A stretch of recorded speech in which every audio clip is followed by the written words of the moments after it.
Bonjour à tous et bienvenue dans cette vidéo. Vous l'avez sûrement vu sur les réseaux sociaux. Cette semaine, un Sukhoi 25 qui appartient à la République démocratique du Congo a été touché par un missile sol-air alors qu'il était en approche train-sortie sur le terrain de la ville de Goma. Ce que je vous propose dans cette vidéo, dans un premier temps, c'est de prendre un tout petit peu de recul, de comprendre ce qu'il se trame actuellement, vraiment de manière macro, entre la RDC et le Rwanda. Ensuite, de nous focaliser un petit peu sur le terrain et la ville de Goma, qui sont, vous allez voir, assez singuliers. Et ensuite, revenir presque image par image sur cet impact et ce que l'on peut dire. Et juste avant, forcément, on parlera du Sukhoi 25 Frogfoot.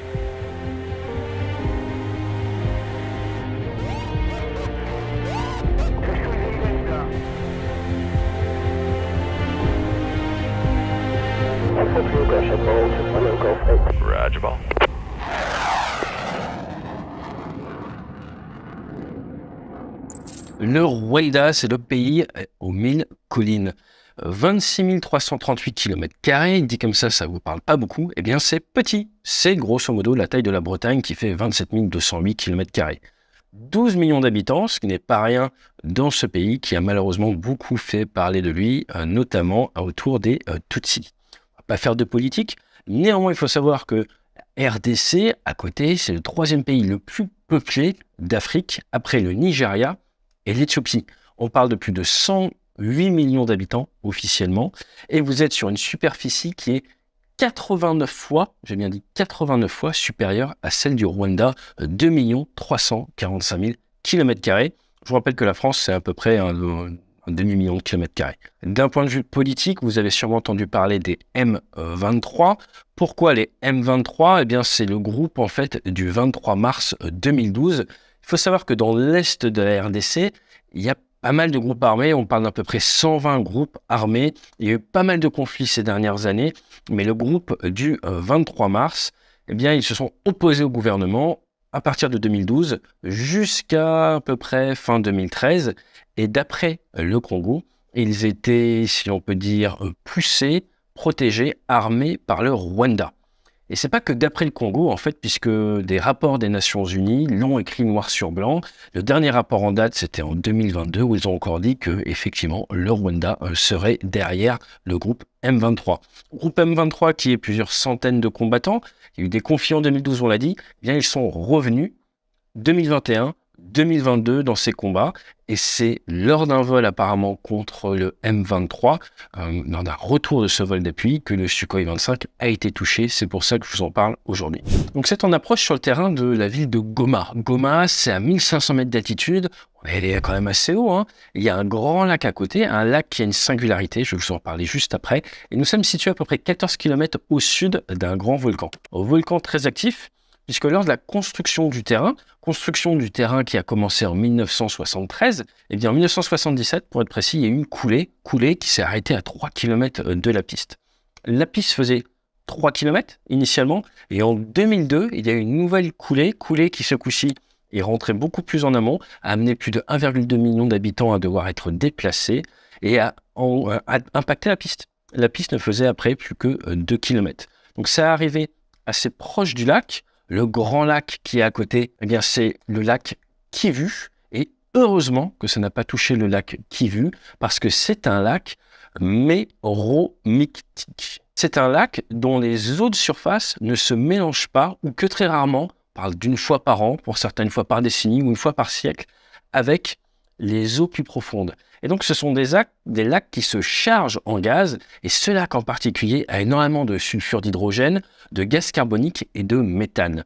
Et si vous avez un brassage rapide entre l'eau de surface et l'eau profonde, eh bien vous avez une éruption limnique. C'est un type d'éruption volcanique qui est caractérisé par un dégazage brutal, et c'est déjà arrivé au Cameroun en 1986 au lac Nyos. Et malheureusement, ce jour-là, suite à un affaissement au niveau d'une falaise à côté du lac, des roches sont tombées, ça a engendré un brassage au niveau du lac, et ce sont 1746 personnes qui ont trouvé la mort, le bétail également, parce que vous avez d'un coup tout ce gaz qui ressort, gaz qui est plus lourd que l'air qui descend, et vous vous retrouvez tout simplement asphyxié. Ce qu'il faut savoir, c'est que le lac Kivu À l'heure actuelle, c'est considéré comme le lac le plus dangereux parce qu'il y a énormément de surface. La surface, ça fait 2700 km² et il y a des millions de personnes qui habitent autour. Donc si un jour, nouvelle éruption, ça descend, vous êtes dans la région, restez pas là, c'est absolument pas une situation d'avenir. Autre spécificité de ce terrain, c'est sa proximité avec la frontière du Rwanda. Regardez sur cette carte, vous voyez bien, que ça pose des soucis. Les départs vers le nord sont rendus très compliqués par la présence du volcan. Donc tous les gros porteurs doivent partir par le sud. La plupart des approches se font donc par le sud. Ça va décoller en piste 17 ou se poser en piste 35 vers le nord.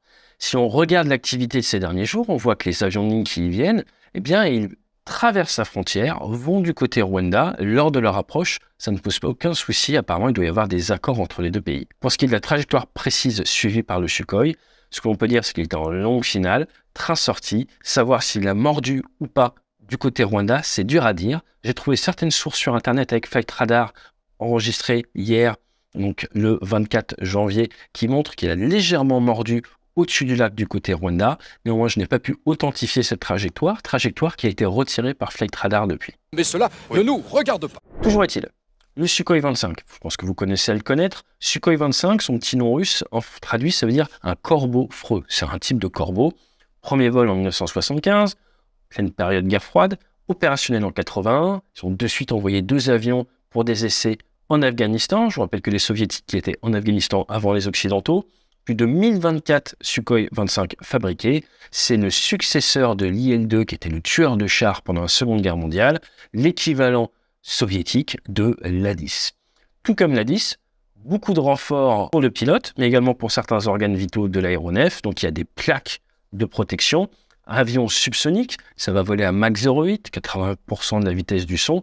Mais c'est du gros avion. On est entre 9 tonnes de à vide et 19 tonnes à un max maximum, et vous pouvez emporter quand même 4 tonnes de charge avec un bimoteur, dont la spécificité des 2 moteurs est d'être séparés par une cloison coupe-feu et également d'avoir un système d'extincteur de manière à pouvoir, s'il faut, revenir sur un moteur sans que le feu d'un côté ne puisse attaquer le reste de la cellule. Bref, vous l'aurez compris, c'est un avion qui a été réfléchi pour être robuste et pour pouvoir subir des coups et quand même ramener son jockey, comme on dit, à la maison. Néanmoins, si un jour vous êtes pilote et qu'on vous propose de piloter un avion qui a 17 mm de titane au niveau des plaques de protection du cockpit, dites-vous que c'est sûrement pas pour aller vous balader tranquillement dans des zones super calmes. Et c'est justement l'histoire de cet avion, l'Afghanistan, guerre Iran-Irak, guerre du Golfe, Tchétchénie, au Karabakh, plusieurs fois, la Côte d'Ivoire, l'Ossétie, la Syrie, actuellement l'Ukraine, la RDC et le Rwanda. Comme vous le voyez, c'est un avion qui est partout. Il faut savoir qu'à l'heure actuelle, en 2020 pour être précis, il y en avait 487 en service, 3% de la flotte mondiale des avions de combat. Malheureusement, Sukhoi 25 et Afrique pour un militaire français, ça fait penser à 2004. Qu'est-ce qui s'est passé en 2004 ? Il y a des Sukhoi 25 équipés de roquettes qui ont attaqué des positions françaises, qui ont tué 9 Français au sol à coups de roquettes. C'était piloté par des mercenaires biélorusses. Et c'est une sombre histoire dans laquelle d'ailleurs je vais revenir dans mon prochain livre. Toujours est-il, le Congo a acquis 10 Sukhoi 25K, les a achetés et signés avec la Géorgie qui à une époque fabriquait les Sukhoi 25 également. Ils auraient acheté tout ça pour 6 millions de dollars, on aurait perdu au moins 2 depuis, et certaines rumeurs, je dis bien que c'est des rumeurs, parlent de pilotes géorgiens, de mercenaires géorgiens qui mettent en œuvre ces Sukhoi 25 en République du Congo. Je n'ai pas plus d'informations là-dessus. Ce que je peux vous dire, c'est que personnellement, je suis parti à Kinshasa avant la Covid, dans le cadre d'une conférence en entreprise. Et j'étais dans un hôtel assez sympa de Kinshasa et j'avais été surpris par le nombre de personnes des pays de l'Est qui avaient des tronches d'anciens militaires. Il faut savoir que dans ce pays-là, vous avez beaucoup de mines, beaucoup d'intérêts, beaucoup de SMP, sociétés militaires privées. Alors maintenant, les images. L'avion est à une attitude standard d'approche. Train sorti, vitesse réduite. Vous voyez arriver, fonction des angles, le missile sol-air. Si on voit que certaines images, on a l'impression que ça arrive par en dessous, en tir tendu, un petit peu comme un RPG. RPG qui veut dire Rocket Propelled Grenade, donc une grenade à propulsion de roquettes. RPG-7 par exemple, qu'on trouve beaucoup en Afrique, qui s'autodétruisent au bout d'à peu près 4 secondes 5, donc ils ont fait 900 mètres. Là, en fait, sur d'autres angles, on se rend compte que la distance de vol de la roquette, du missile, et a l'air plus longue, donc il semblerait vraiment que ce soit un système sol-air. Probablement, au vu de la charge militaire, un manpad, un SATCP porté sur l'épaule, probablement du SA-7 ou SA-14. Toujours est-il que vous voyez bien qu'il n'impacte pas directement l'avion. On voit qu'il y a une fusée de proximité qui détecte la présence de l'avion, qui met à feu la charge militaire, qui envoie tous ces petits morceaux, des shrapnels, qui vont impacter l'avion, qui vont faire des trous au niveau de la voilure, qui vont faire des dommages au niveau des commandes de vol et qui vont donc permettre la survie du pilote.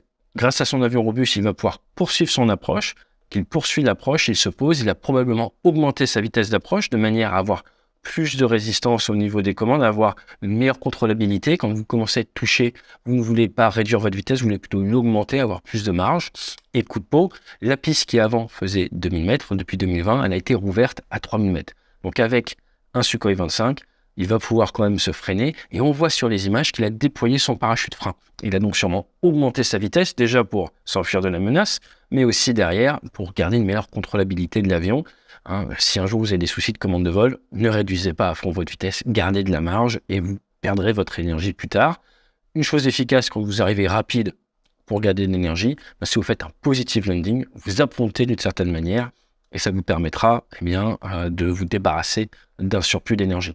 Pour la petite histoire, mon paternel avait subi un abordage en vol, il s'était fait rentrer dedans et il avait eu de la tôle froissée, des soucis au niveau des commandes de vol. Il s'était posé avec son Mirage 3 à quasiment 200 nœuds. Ça fonctionne aussi, il faut bien freiner. Autre chose que nous apprennent ces images, donc comme vous l'avez vu, c'est pas parce que vous recevez un tir de missile solaire très courte portée que vous êtes forcément mis hors de combat. On a également l'histoire d'un étendard 4P qui avait été touché dans la fin des années 90, qui avait pu revenir apponter sur le porte-avions. Et bien derrière, le pilote, il s'est rendu compte que il y a un incendie et vous avez à bord, on voit bien la configuration, 6 pods roquettes. Donc ça, ces pods roquettes sont des pods qui, chacun, vont contenir 20 roquettes de 80 mm. On appelle les S8, qu'on a vu également en Ukraine, 120 roquettes au total, ce qui peut avoir un bon impact militaire. On a malheureusement vu en Côte d'Ivoire, en 2004 contre les Français. À partir de là, vous avez un risque que l'incendie se propage. Le pilote arrête son avion, qui dégage d'ailleurs la piste.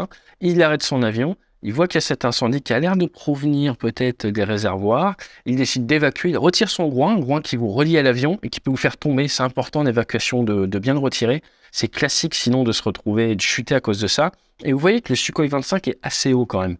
Et plutôt que de sauter, il prend la route parallèle, qui est une route standard prévue dans les évacuations d'urgence. On est entraîné sur Rafale Marine, par exemple, qui est très haut. On va se faufiler sur l'aile et on va glisser au niveau de l'arrière, ce qui va nous permettre de nous enfuir de l'avion. Donc là, ça m'a fait penser à la prise d'otage de Marignane avec l'Air France 89-69. Je ne sais pas si vous savez, on a peut-être vu ces images. On voit le copilote qui saute du cockpit de l'Airbus A300. À cause de la hauteur, il s'était cassé le fémur et un bras. Donc c'est pour ça que les pilotes, on a ces escape routes, si on peut dire, on passe par l'aile, on glisse et ça nous permet d'évacuer. Au niveau de la tenue du pilote, ce qu'on peut dire, c'est qu'il n'a pas des chaussures de vol, il a des sortes de Rangers, des chaussures de marche. Donc ça montre le côté un petit peu rustique, si on peut dire, des pilotes de Sukhoi 25. Ils s'attendent peut-être à devoir finir à pied leur mission. Et l'autre point intéressant, c'est qu'alors qu'on a un avion en flammes qui n'est pas très très loin, on voit tous les gens qui restent à côté.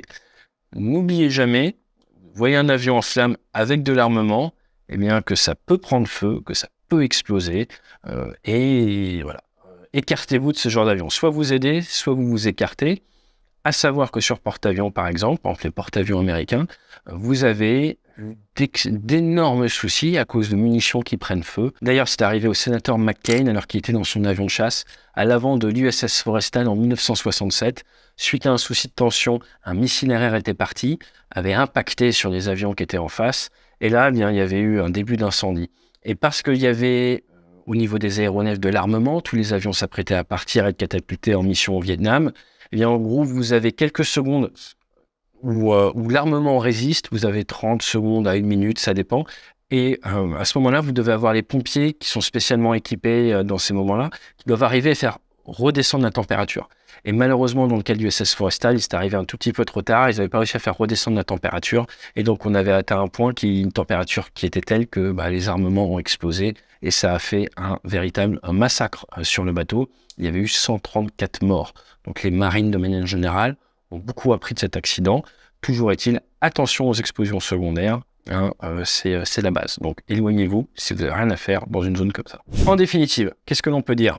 Eh bien, se poser est toujours une situation dangereuse. Dans les FOB, Forward Operating Base, donc les bases un peu rapprochées, eh bien, vous prenez des risques supplémentaires. Les pilotes, généralement, vont faire des approches de sécurité où vous allez arriver très haut, avec beaucoup d'angles. C'est ce qu'on voyait par exemple en Afghanistan, où les pilotes arrivent avec énormément d'angles très réduits pour réduire votre signature infrarouge et avec le plus d'angles possible de manière à réduire votre temps de présence dans une zone d'engagement potentiel pour des systèmes solaires. L'autre point, c'est quand vous déployez du matériel militaire dans une zone peut-être où il y a des tensions, vous avez des patrouilles au sol qui vont s'assurer qu'il n'y ait pas de personnes qui puissent s'installer avec leur solaire très courte portée au niveau de l'axe de piste et vous tirer dessus. Maintenant, ça demande beaucoup de moyens, ça demande beaucoup de surveillance. Et là, dans ce cas-là, c'est pas quelque chose qui arrive régulièrement. À voir comment la République du Congo décide peut-être de protéger ses axes d'approche et va voir si les pilotes de Sukhoi 25 désormais vont arriver avec cette forte pente, plein réduit, de manière à essayer de réduire les chances d'être accrochés et d'être tirés par des systèmes solaires.